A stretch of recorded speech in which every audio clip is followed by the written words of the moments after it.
युद्ध उत्सुक मेरे पुत्र धर्म क्षेत्र में, सामने पांडु पुत्र कुरुक्षेत्र में। संजय बताओ क्या हो रहा है, पूछते हुए मेरा हृदय रो रहा है। सजग खड़ी पांडव सेना, बिना किसी मतभेद या शंका। धूल उड़ी धरती हिली, हे राजन पांडव बजा रहे हैं डंका। देख विरोधी सेना को दुर्योधन गुरु द्रोण को उकसाने आया। कर जतन अपने शब्दों से गुरु से कुछ ना बुलवा पाया। युद्ध शुरू होने से पहले दुर्योधन शंका में आया। मनी मन पितामह की निष्ठा पर उसने प्रश्न चिन्ह लगाया।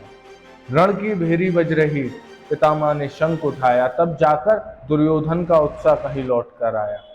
हाथी घोड़े तीर तलवार, महारथियों ने भरी हुंकार। शंखनाद हुआ इस रण का युद्ध श्रेष्ठ महाभारत।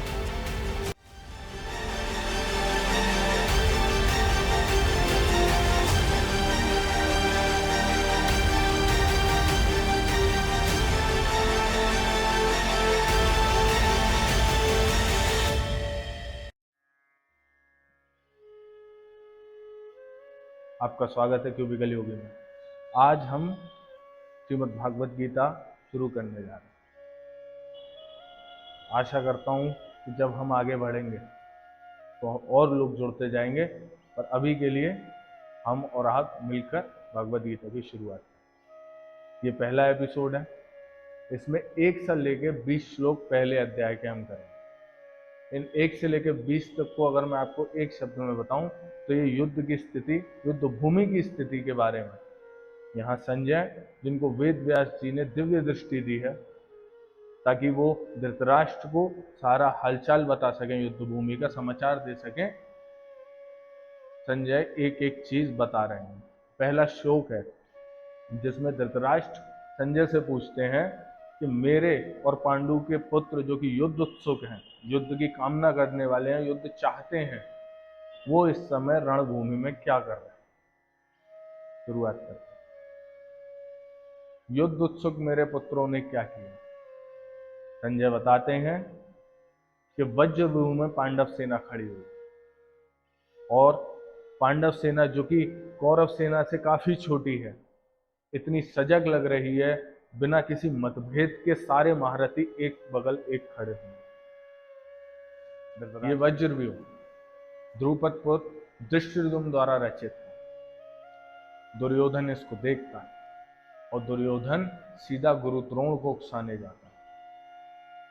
जब दुर्योधन गुरु द्रोण के पास जाता है तो वो पांडव सेना के बारे में तारीफ करता है, बताता है कि अर्जुन, भीम, युधिष्ठिर, इनके अलावा राजा विराट, धृष्टद्युम्न जैसे महारथी, अभिमन्यु और द्रौपदी के 5 पुत्र अपने आप में महारथी।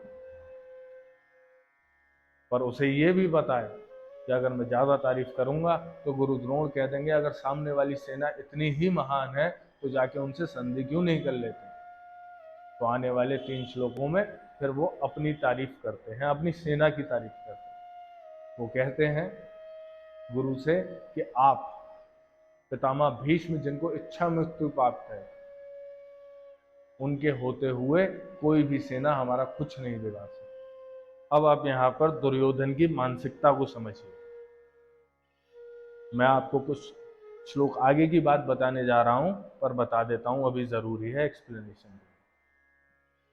अर्जुन ने जब कौरव सेना, कौरव विशाल सेना थी, उनके पास नारायणी सेना भी थी, जब अर्जुन ने इतनी विशाल सेना को देखा तो उन्होंने अपना धनुष उठाया। पर जब अपनी सेना से छोटी पांडव सेना को दुर्योधन देखते हैं तो गुरु द्रोण के पास भागते हैं और आने वाले श्लोकों में वो पितामह भीष्म के पास भागते हैं।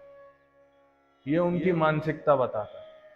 ये बताता है कि धर्म और अधर्म में एक अंतर है, और वो अंतर ये है कि अधर्म को पता है कि मैं अधर्मी हूं, मैं अवैध हूं, इसलिए चाहे धर्म की तरफ 4 लोग हों या 10 लोग, अधर्म उसके आगे कांपेगा। उससे लड़ने से पहले 20 बार सोचेगा। अब सोचने वाली बात यह है कि दुर्योधन गुरु द्रोण के पास क्यों गया। दुर्योधन के मन में शंका है कि द्रोणाचार्य, गुरु द्रोणाचार्य का जो प्रिय शिष्य है वो अर्जुन है, और अर्जुन सामने वाली सेना। ऐसे ही भीष्म पितामह का प्रिय अर्जुन, युधिष्ठिर जिनको उनको उससे बहुत स्नेह है, वो भी सामने वाली सेना है। दुर्योधन की मनोस्थिति ऐसी है कि वो अपने ही महारथियों के निष्ठा पर सवाल उठा रहा है मन ही मन। अभी युद्ध शुरू नहीं हुआ। युद्ध शुरू होने से पहले दुर्योधन के मन में एक मानसिक युद्ध चालू हो चुका है। द्रोणाचार्य के पास से दुर्योधन भीष्म पितामह की तरफ जाता है और भीष्म पितामह को प्रसन्न करने के लिए अपने महारथियों को बोलता है कि सब अपनी अपनी जगह ले लें और खासकर भीष्म पितामह की रक्षा करें। इसके दो कारण। पहला कारण, वो प्रसन्न करना चाहता है भीष्म पितामह को, ये दिखाना चाहता है कि मुझे आपकी बहुत कदर है। और दूसरा कारण ये है कि उसे पता है कि शिखंडी पर भीष्म पितामह हथियार नहीं उठाएंगे, शस्त्र छोड़ देंगे, क्योंकि शिखंडी अर्ध नारी है और पिछले जन्म में भी नारी थी।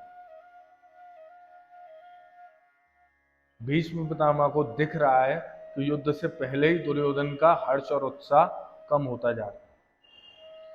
उसे सामने वाली सेना का वज्र भी अच्छा नहीं लग रहा, उसे अपने खुद के महारथियों की निष्ठा पर सवाल है और धीरे धीरे उत्साह उसका नीचे जा रहा है। ये देखते हुए भीष्म पितामह शंख उठाते हैं और बहुत जोर से बजाते हैं। उनके शंखनाद को सुनकर दुर्योधन का जाता हुआ उत्साह कहीं लौट कर आता है।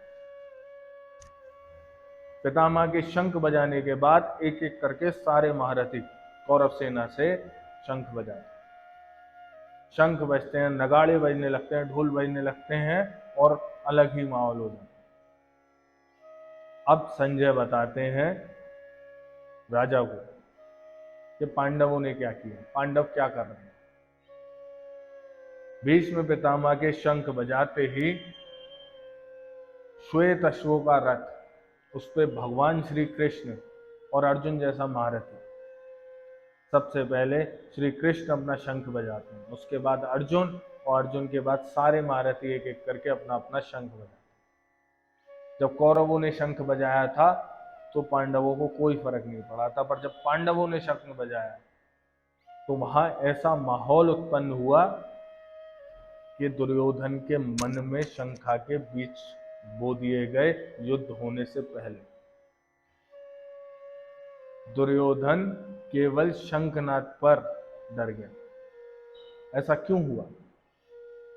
भगवत गीता में लिखा है ऐसा इसलिए हुआ क्योंकि वो अधर्म की तरफ था, वो अधर्म कर रहा था, वो जो भी कर रहा था वो अवैध है, और क्योंकि वो अवैध है और वो मन में जानता है वो अवैध है, उसको अपने युद्ध के निर्णय पे मन ही मन प्रश्न आने लगे। वो बार बार अपने आप को समझाना चाहता है, वो बार बार बताना चाहता है लोगों को कि मैं भी धर्म की तरफ हूं। मेरा दोनों तरफ से शंख बज चुके हैं। अर्जुन कौरव सेना को देख के अपना धनुष उठाते हैं और दुर्योधन इसको देखकर, पांडव सेना को देखकर गुरु द्रोण और भीष्म पितामह को मनाने में लगा हुआ। यही बात संजय धृतराष्ट्र को बता रहे हैं। अंतर धर्म और अधर्म का स्पष्ट है। दुश्मन को देखकर जो प्रतिक्रिया करी गई है उससे पता लगता है कि धर्म किसकी तरफ है और अधर्म किसकी तरफ है। यहां हमारे 20 श्लोक खत्म होते हैं। इन 20 श्लोकों में हमने जाना कि युद्ध भूमि पर क्या व्यवस्था है और क्या वहां का माहौल है। हमने ये भी जाना कि कैसे धर्म और अधर्म दोनों की प्रतिक्रियाएं अलग थी एक दूसरे को देखकर। अर्जुन की प्रतिक्रिया क्या थी और दुर्योधन की प्रतिक्रिया क्या थी। 20वें श्लोक में संजय धृतराष्ट्र को बताते हैं कि इस रथ पर बैठे अर्जुन से कृष्ण कहते हैं, भगवान श्री कृष्ण कहते हैं कि यहाँ पे 20वां श्लोक खत्म हो जाता है। अगली वीडियो में हम इस अध्याय को खत्म करेंगे। लाइक जरूर करिएगा, सब्सक्राइब करिएगा और बेल आइकन दबा दीजिएगा ताकि आपको पता लग जाए जैसे ही नई वीडियो आए।